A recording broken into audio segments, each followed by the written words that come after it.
Sovereignty, Crown of Kings. Hello, welcome to this.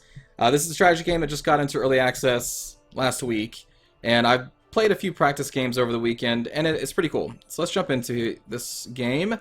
We have all of these different powers to choose from, except for these people. This is like the Roman church, basically, of this game. Most of the human nations in this game try to appease the Valagorn Palatinate, whatever.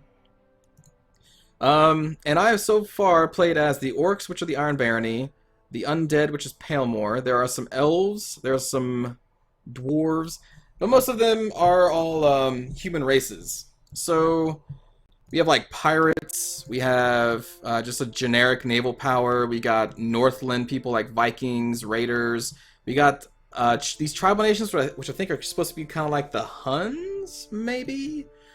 We got these people who I think are supposed to be like the late Holy Roman Empire, I think. These are like a classical European style. There's a bunch of people. And each one of these races have their own unique campaigns that they need to win the game by. So yeah, it's cool. It's a cool game. I'm thinking... And each one starts off with different strengths, so I guess I should just go through this. This will show you the starting power of the faction that you're choosing. At the very top is going to be the campaigns. You can choose Last Man Standing, Conquest, Rivalry, and Power Games. Everybody has access to those, but the top campaign slot is going to be unique to whatever faction you currently have selected. So for the Baruvian Empire here, we see the list of objectives over here. We must be the first power. We got to do all these things. And it would be totally different if we click on these Night Elves over here, where they are not allowed to annex any provinces, so they can't grow any larger, and they have to just raid surrounding human provinces, because the Night Elves are all about killing humans. They hate humans, like really hate humans. So it's a really cool game. Like I said, I've tried the Orcs, and they play a lot differently than the human nations. The Dwarves play differently. It's really cool. Just trying to decide who to play as right now. Like up here we have this Order of Knights on DragonHold, which I think is kind of cool. I think I'm going to play these guys, actually. So they're humans, they're good, their style of play is defensive and militaristic. Agents and heroes. So agents are used to broker trade agreements, alliances, covert options, or operations. They're really important, and this faction would only get access to 2. In comparison, like the Baruvian Empire gets 5. These guys way down here, Krivia, gets 7. Like, agents are pretty important, and it changes the play style of the game depending on how many you have. Heroes are needed to use your army on the tactical battle maps that are in this game, and they also provide bonuses to your army, special abilities that they can do inside battle. They're very important, and we can only have 2 as DragonHold, so it's going to be kind of hard. Your starting power rating for this faction is going to be uncertain, meaning it's going to be a more difficult start than some other ones. And then if you click on the eye, little eye symbol there, it's going to tell you more information about your faction. So we are a civilized realm, which means we have to declare war before we attack somebody. Some nations are allowed to just attack somebody without declaring war, but we are not one of those. We have a landmark in our lands, and the scouting range from the tower is 2 provinces in all directions. Scouting provides you information, like will tell you what enemy armies are made up of, basically. It's kind of important. DragonHold at war. So this is our background. While Castle Renloft has withstood every assault, this knightly order can raise a dragon army with enough time and resources. DragonHold is a small mountain outpost originally established by the Baruvian Empire as a watchtower against the barbarians of the north and the orcs of the east. So the Iron Barony and Visoy and Jotland and all them. For centuries, DragonHold has stood as a knightly bastion commanded by the Order of the Dragon. As Baruvia declined, DragonHold remained standing resolute as civilization threatened to collapse. In more recent times, Dunmar was established, which is kind of southwest of where we're going to start. And this new realm has served as a welcoming bridge to the west. Still, DragonHold remains aloof. The Order of the Dragon is an elite order that views much of humanity as either lesser or lost. And their unique campaign is we're going to have to learn the Morning Glory spell, which there is spellcasting in this game. Not much, but there are some, and every faction has access to its own unique spells. We have to have at least 1 legendary hero, so heroes will level up. It's pretty easy to get them to legendary. And then the Valagorn Palatinate must recognize Galini. That's a whole different faction. Who is Galini? Where are you, Galini? There you are, down here. So we're probably going to have to use some of our agents to try and raise the opinion of Galini to these guys. It's kind of random, but okay, I will try.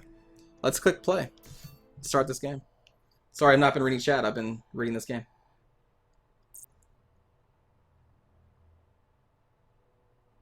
So hello, everybody. All right, DragonHold, this is going to tell us what we just read through. I'm going to disable tips. Quick rundown. This symbol indicates that there are forts here. Forts will help you defend a province if it comes under attack, but you need to have units there to fight. If you don't have any units there, the forts will not fight on their own. This number indicates the economy level of your province. It goes up to 10. The higher it is, the more money you get from the province. Also, if an enemy army invades this area, it shows this is basically how many turns you have until that enemy army will annex your province. So if this army right there invaded, we'd have 2 turns to fight them back, or else this would turn to a 0 and they would get it. Capitals are denoted by these symbols. It's kind of hard to see that one. Like right down there, right there. If capitals are taken, then that means that faction is taken out. This symbol is landmarks, and then you'll see various other symbols like gems, iron, crafts, contraband down there. Fish, all of these are used to basically build unique units in varying nations. Our starting army, I've never played these guys before. We have Spontoons, so they are pikemen. We have Renloft Dragon Knights, heavy crossbows, high guard. Let's actually dive in here and see what our more detailed information. So this is the recruitment screen. All units here are broken down between infantry, archers, cavalry, naval, and siege. They all have their kind of own special abilities. Let's see. I guess I should also cover this real quick. Alright, so melee attack, defense of this unit, range attack if they have one, the range of the range attack if they have one, their movement on the battle map, their initiative when they collide with another group in melee, the lower is worse. Discipline, the higher the better, that's basically the unit's morale. This is how many hit points they will heal outside of battle, their initial recruitment cost, their upkeep cost, how long it takes to recruit them, and any special resources that are needed to recruit this unit. So we would need 1 art resource to raise a high guard, which a high guard is a very defensive unit, it looks like. 4 is pretty high.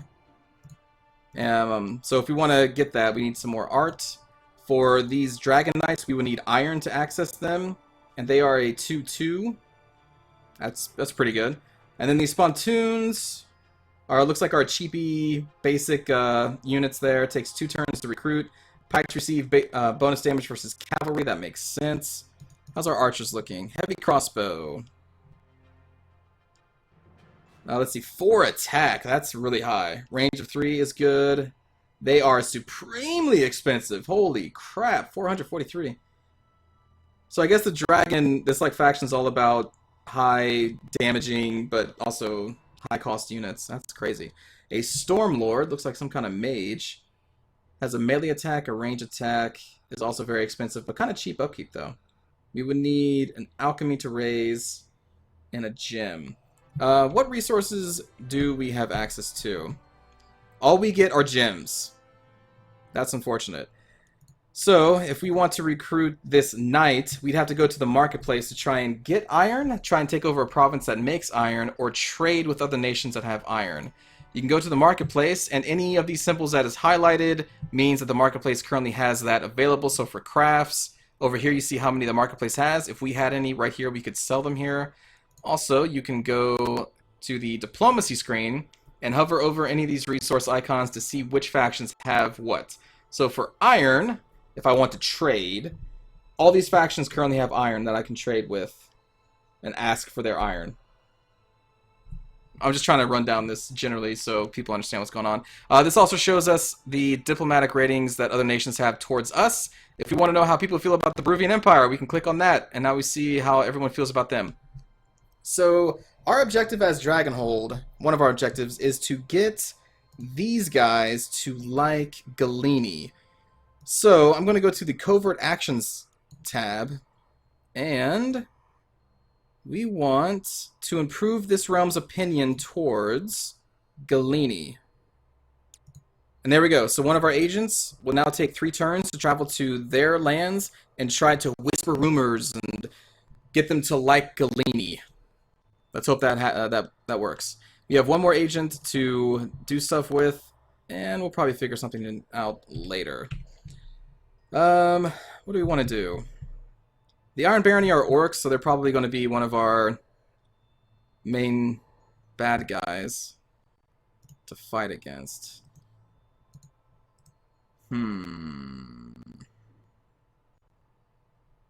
I'll tell you what, let's just end the turn and see what happens.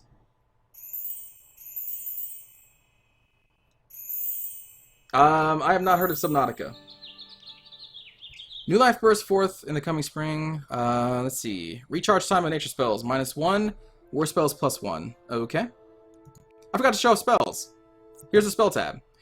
So, landmarks give you XP for your magic, and each time you fill this XP bar, you get a 1 magic point. You can use that magic point to increase the level of your magic, or to buy a spell. So we're currently at level 1, so when we get a magic point, we'll have access to Nightmare and Gossamer Wings. Target unit can fly, that's kind of cool. And you can increase the magic XP by investing money, which is done like this. I'm going to put it up to 10% of our current money will be invested into researching magic, and then just close that. Not much really happened in that one turn.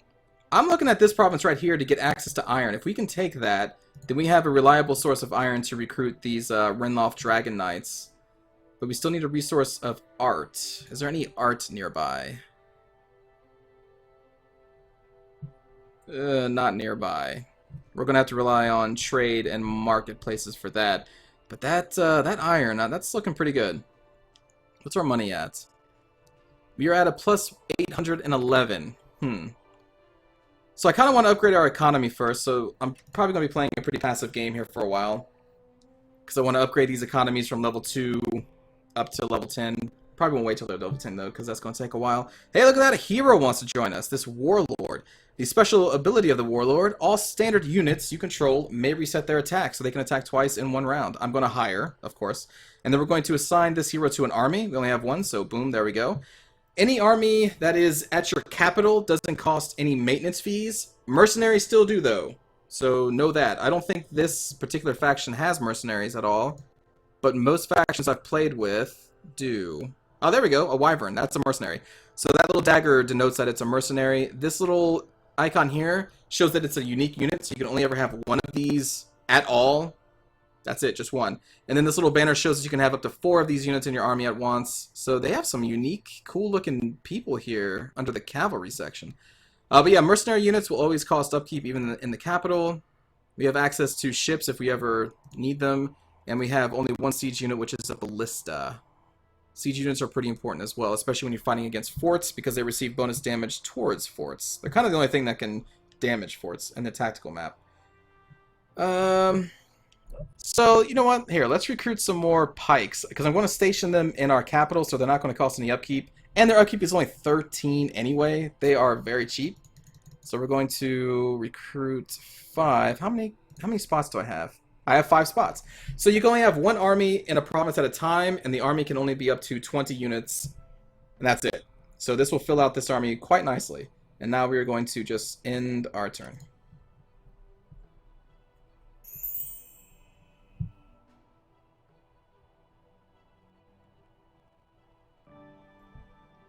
Oh, also, I need to adjust the chat screen, sorry. You can't really read chat on this stream, can you?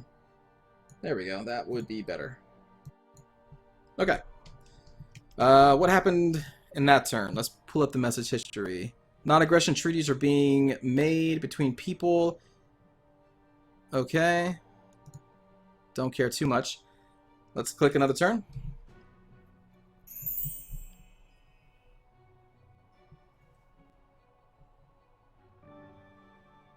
Alright, so this shows that some units are waiting to be deployed. Let's click on that. There's the units that we just recruited, and we're going to pour them into this army. Again, there's no upkeep cost because they're stationed at our capital, so they're kind of free right now.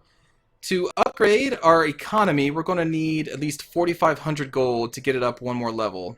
So we're just going to keep on churning through the turns. As a very small power, I find it usually pretty good to just kind of set up defensively, get your economy up, and don't try to be too super aggressive early on. Uh, Merrimont wants to have a non-aggression pact, and they're going to pay us 200 gold for it.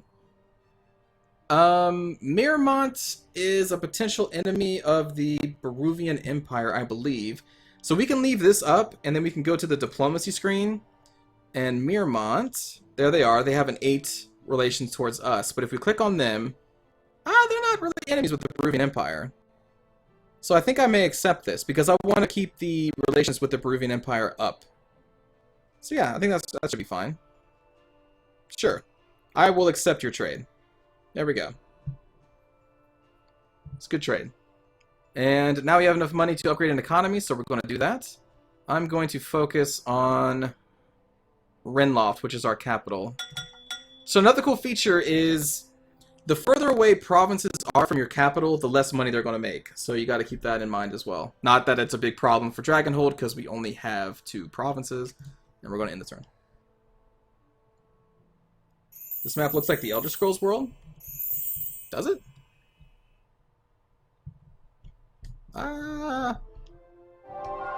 Maybe I just haven't seen a map from Elder Scrolls. I don't really think that, though.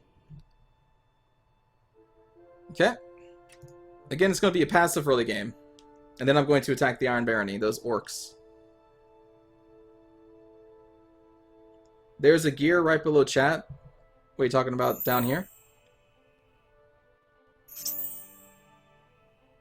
Oh, or this gear? All that is the game menu.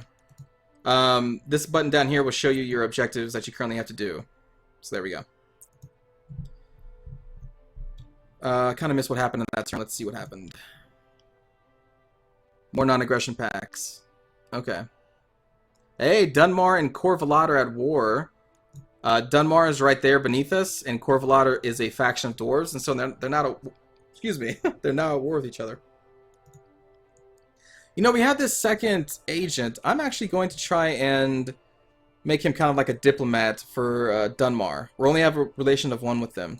So let's go to Dunmar, Covert Actions, and we're going to increase our relations with them. So any faction that you border, you're continually going to have a negative stack just kind of building. You can see it right here. It's the share border. So that decreases your relations by 0.5 every turn you share a border with somebody. It kind of sucks, but can be countered by the agent, because the agent will increase relations by 1, so technically it will increase it by 0.5. So I'm going to increase our relations with Dunmar. And end turn. Hello, Lyric? Hello, France? Will this be on YouTube? Maybe, in the future. I have another series I'm making specifically for YouTube.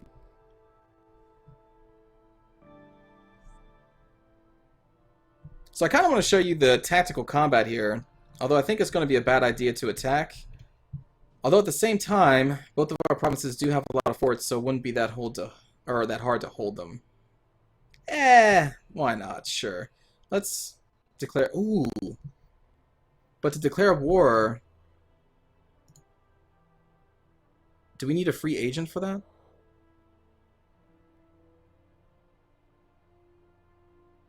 Oh, okay. So we can just declare war. Maintain peace, because I'm going to need a garrison force to hold these provinces first.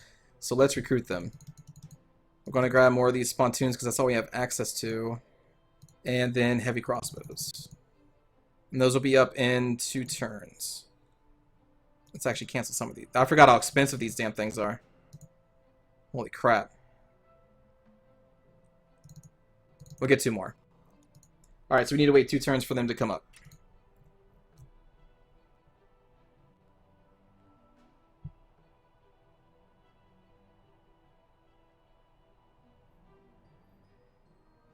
And the Iron Barony is moving up bigger forces over here. I want this tile. Powerful Lord. So over in Evengad, they have some Powerful Lord that's going to make them stronger. I'm not worried about that. A non-aggression pact from Hadrigel. Hadrigel is way down here. And I think they are natural enemies of Merrimont. But I'm going to accept. It doesn't really affect me, because I'm so far away. Alright, we're going to end another turn. Wait for our new recruits to come up.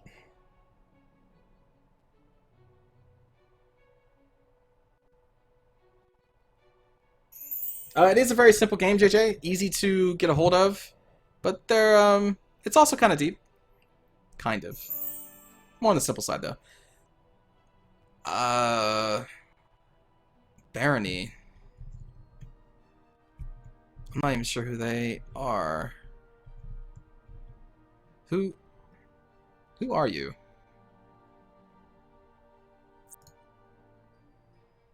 I can't access my damn diplomacy tab through here because of we have units that need to be put on the field. I'm trying to find their name.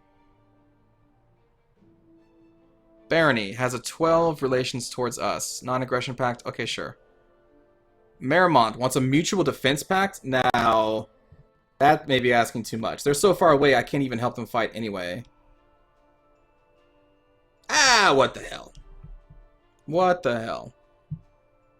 Okay, so now we are going to declare war on the orcs. We're going to need to wait a turn because we're a civilized realm before we can actually attack. And we are going to deploy these units there for right now. We're going to move some of them next turn. How much upkeep do we have? We're currently at 385 upkeep. Ooh, that's going to suck. I don't think we have the economy for this army that we currently have. When we move this army out, we're going to be in the negatives. But that's okay, because I want to show off combat, so... It's not a smart move, but for what we're doing right now, it's fine.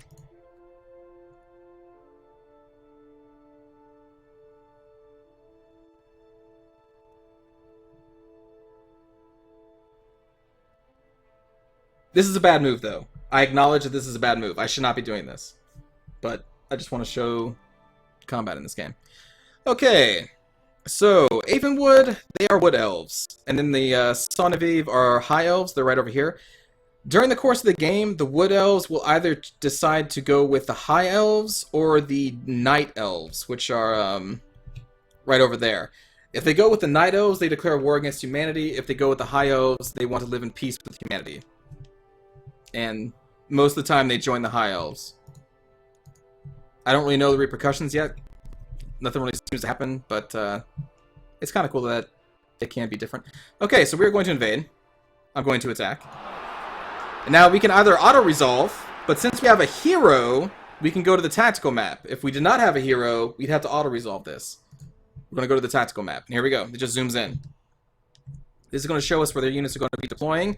They have to deploy all over the province. So as the attacker, you get this bunched up attack force, but as the defender, you're going to be spread out all over the place. You're not allowed to bunch up.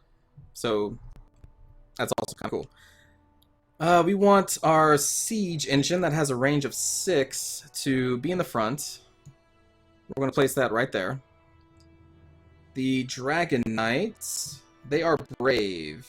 Brave makes them immune to fearsome, terrifying, and chaos damage, I guess. And when they're defending an objective, they gain +2 defense. Well, we're on the attack, so that doesn't matter. Other than that, they are a 2-2 with a 1 initiative. That's a low initiative. Our Spontoons are just a 2 attack, no defense. Okay. Well, let's get our heavy hitters on the front line. Let's put some Spontoons over here. Like that. And as the attacker, we move first. So I'm going to put our crossbows on the front line as well. To move them up and hopefully attack whatever units are over here. And let's start this. We have 12 turns to either kill everybody in this province or take over the objectives, which are marked by the flags here. So that's it. Yeah, that's it. You can see right here there's only 2 victory locations. So that's how we have to win, within 12 turns. Or we get pushed back and we lose the battle. Let's start. Now, the orcs, they're all about mass armies. They're very cheap. When their units die, they get money for the units dying because they're all expendable, which is kind of unique. But their stats suck. So we should be able to kill these guys with relative ease. Let's move up crossbow and now do 17 to 29 damage with our range attack. And these guys are craven, so when they're hit, they basically have to fall back a space. We're going to target them with the siege engine here. So Shatter, what Shatter does is that it will decrease their defense by 1. These guys have no defense anyway, so that doesn't really matter. But if they were in a shield wall, then we would take away the effects of shield wall. You'll see shield wall here in a bit. But we're still going to hit them for some massive damage. We're going to move this guy up here and attack this grunt like that.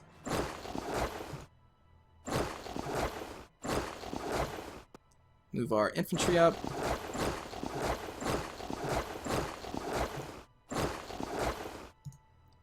So to have a shield wall, let me see first how far these guys can move. Let's move you up. Move you up.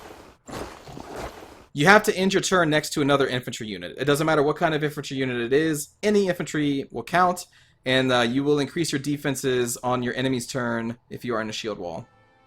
Let's move you up. So you kind of want to keep your infantry compacted. And there we go. Now we're going to end our turn. And that's the shield wall icons going up. And the orcs are falling back. And they're going to form up a shield wall up here. So that's going to increase their defenses.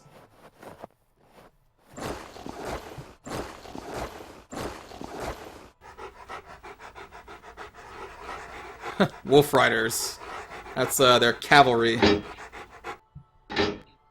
Okay, so shield wall only takes effect on your enemy's turn, but right now these units have increased defenses like 4, and that's pretty crazy. But a way to cancel their shield wall bonuses would be to target them with a siege unit. Unfortunately, they are out of our range, and siege can only either move or attack. They can't do both. So we're going to have to move our siege engine, our ballista, up here.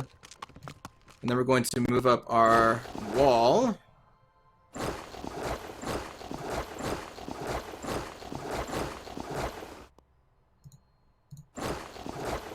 Hard to move in these mountains.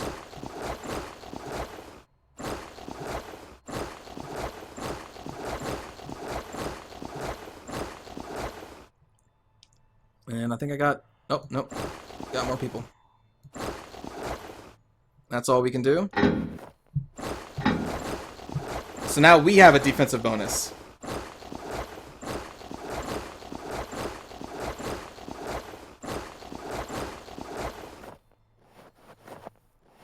So they're getting up in our face, but they're not attacking us.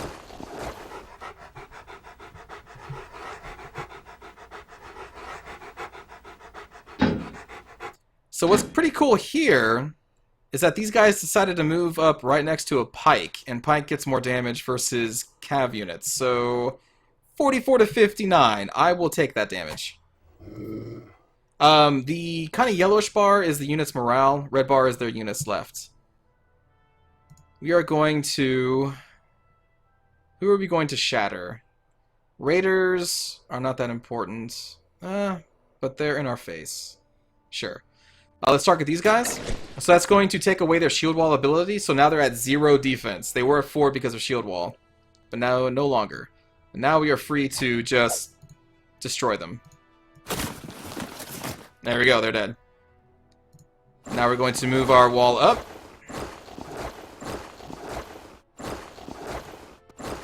And then decide if we want to attack. Let's move up our archers.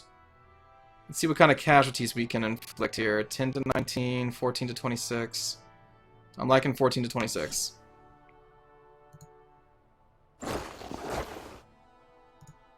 Move up these pontoons. Try and finish off this cav unit. There we go. They are finished off. Move these guys up. The pike wall advances. The wall of death. Let's move you there, and then we'll... Oh, shoot. I guess we'll move you up there. Yeah! 30 to 42 because he's not in a shield wall, he's isolated. So we'll deal damage there.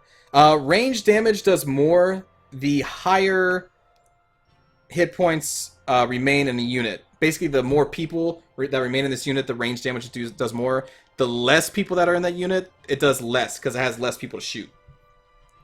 So we're going to weaken them with the range attack, and then we're going to come at them with our Rinloft Dragon Knights and do some mass damage. We may, well, I don't know if we want to kill them, but we did a lot of damage. And then we have some attacks that we can still do over here. So let's open up with the Rinloft. Ooh. Actually, because they have that shield wall ability, that's going to make this kind of dangerous. That's fine. So because they're Craven, it now broke them from their shield wall, and so now we can deal more damage with the Spontoon unit. And then they are forced to retreat even more, and they are broken. And I think that's all we can do. Now, what else I can do is I can reset the attack of all of my units. I won't be able to move them again, but I can reset the attack. I don't think that's going to do much for us right now, though. I may need to wait one more turn for that to really be a big deal. So now we go into shield wall.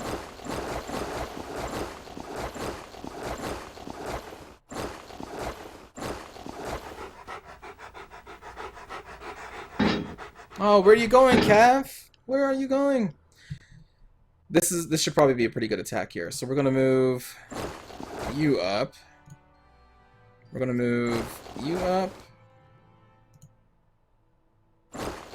You there. Move you there.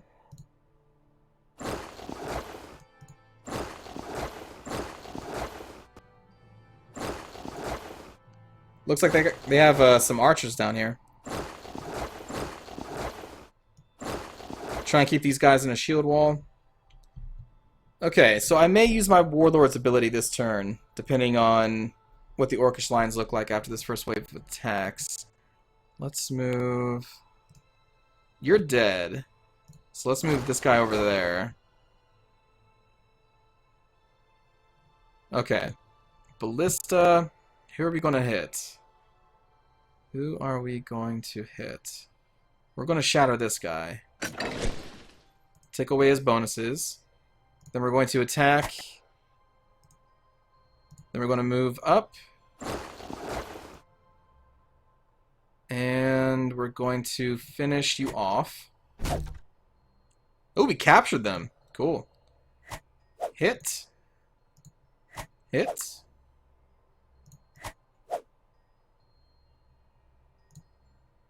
Probably should have targeted him with the ranged first. Whoops. Ooh, there we go. Ooh, yeah. Okay. Then we're going to kill you. You are dead. And we can move you up. So that means we can move this guy down here and attack him. He's dead. Now, do I want to reset my attacks? Yeah, sure. So we're going to use our Warlord ability. And there we go. Now we can attack again.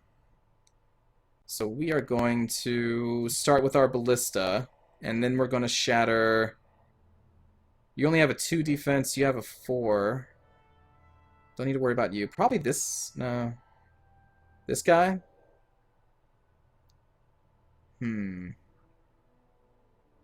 Not sure.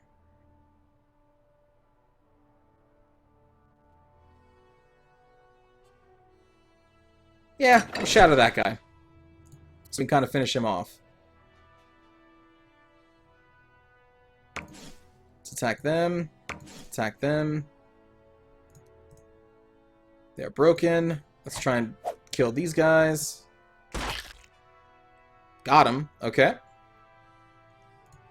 Attack. Attack. They are now broken or shaken. Not stirred. Almost dead. They are now dead. And I think that's all we can do. I'd say that was a pretty good turn, though. So let's end our turn.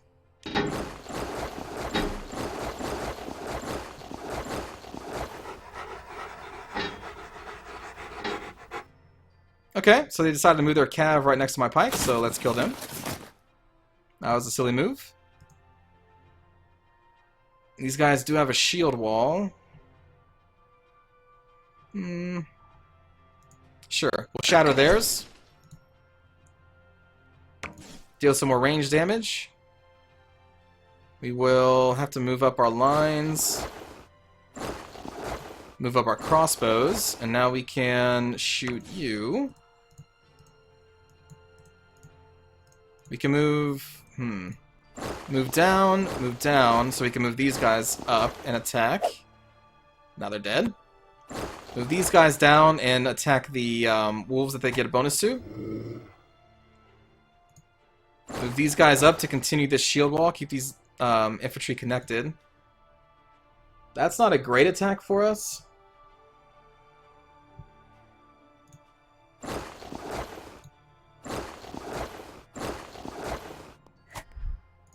The archers don't really have much of a chance of taking our melee or infantry units.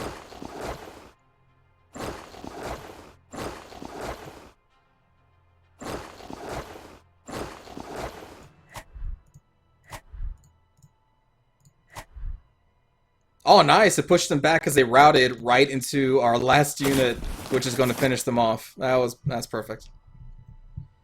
Perfect. Let's attack with these guys. Shoot. Now they're out of our range. Nuts. And I don't think I'm going to attack that unit. I don't like those numbers. We'll just sit there on the shield wall and be defensive right there. And that's going to be our turn.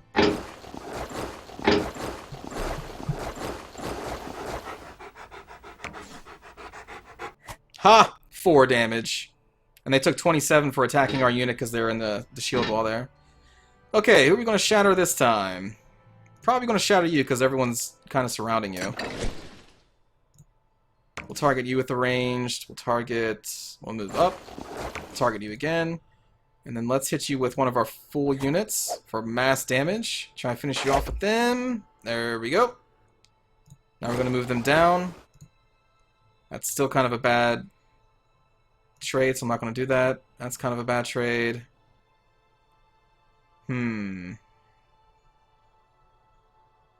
Let's finish these guys off. Shoot. Cool. There we go. They're dead. Now we're going to move these guys over.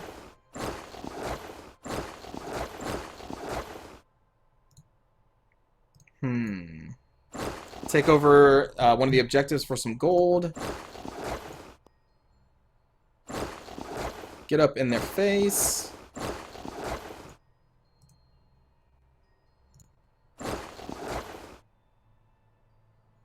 And again, this trade-off we actually lose, so I don't want to attack into that. And I don't think I want to attack into that either. How many turns do we have? We have 7. I can wait.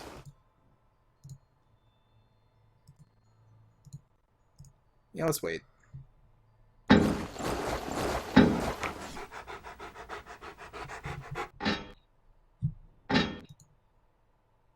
Alright, so now we shatter you guys.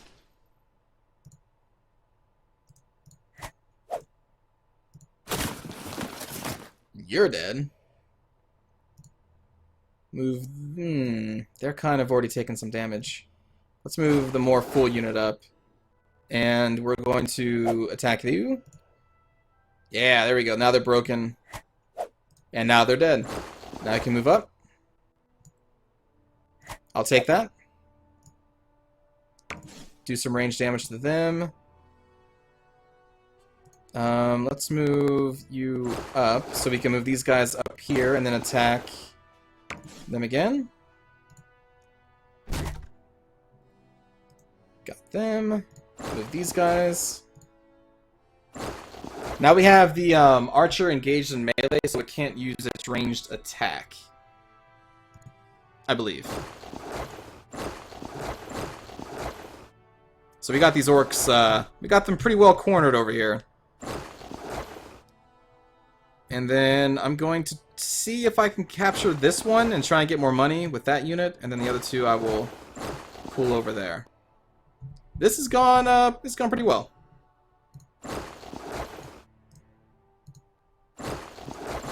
Move down. And let's look at our attacks here. Oh yeah. Take out that cav. We lose on that trade-off, so I'm not going to make that attack yet. And we will end.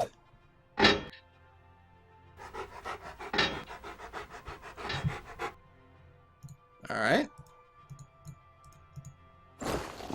Finish them off. Ah, no units are on range, so we're going to have to move our ballista up.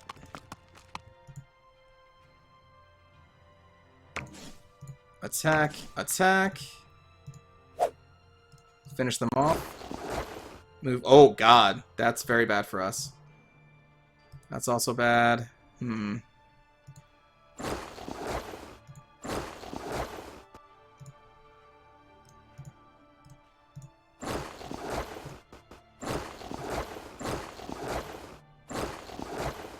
we not get any unit in there?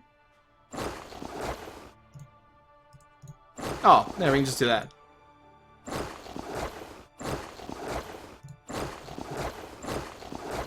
There we go. Okay. Now for attacks, let's take out this archer guy. We actually lost that one. That's still bad. That's way bad. Alright, so we're going to have to hold off until we can shatter them with our ballista. But that's okay.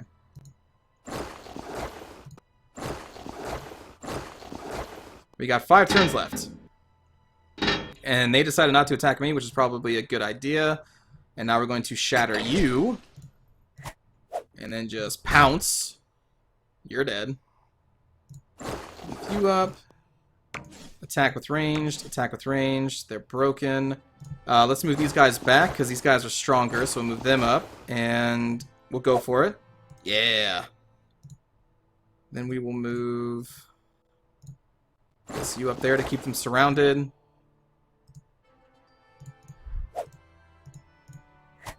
There we go. We have now successfully destroyed their army and are laying siege to that province. We actually captured a lot, 5 units. I don't even know what to do with prisoners. I haven't really captured anybody. Alright, so one of our units has leveled up, so we can either choose to give them +1 initiative in combat or the Guardian trait. Guardians have a hardline zone of control that negates phased and phantom movement of reconnaissance and phantoms and units with mobility that move adjacent to them. They are also immune to charge. But since they're pikes, that kind of makes them immune to charge, I think. So there are some units that ignore your zone control, but I don't think the orcs have any of those, so I'm just going to add 1 to their initiative. And add 1 to these guys. Okay, and these dragon knights, we can get pikes. Wow. So these guys can carry pikes now. So they'd be good against cav. Or +2 attack, discipline, and 1 initiative versus orcs. Well, considering heavy crossbows, +1 to their range, attack, or +1 to their range. We'll go with the range attack, make them a 5. And our hero has already become legendary, which is one of our factions campaign things. So we can now upgrade them with Ancestral Glory. When fighting in any province you owned at the start of the game, all units you own will heal fully, and then gain 2 attack, 2 defense, and brave for the remainder of combat. So this is a defensive ability for only these 2 provinces. Or Valor. All units you own heal 10 life and gain brave for the remainder of the battle. Brave is also kind of a more defensive trait. I don't really like any of those.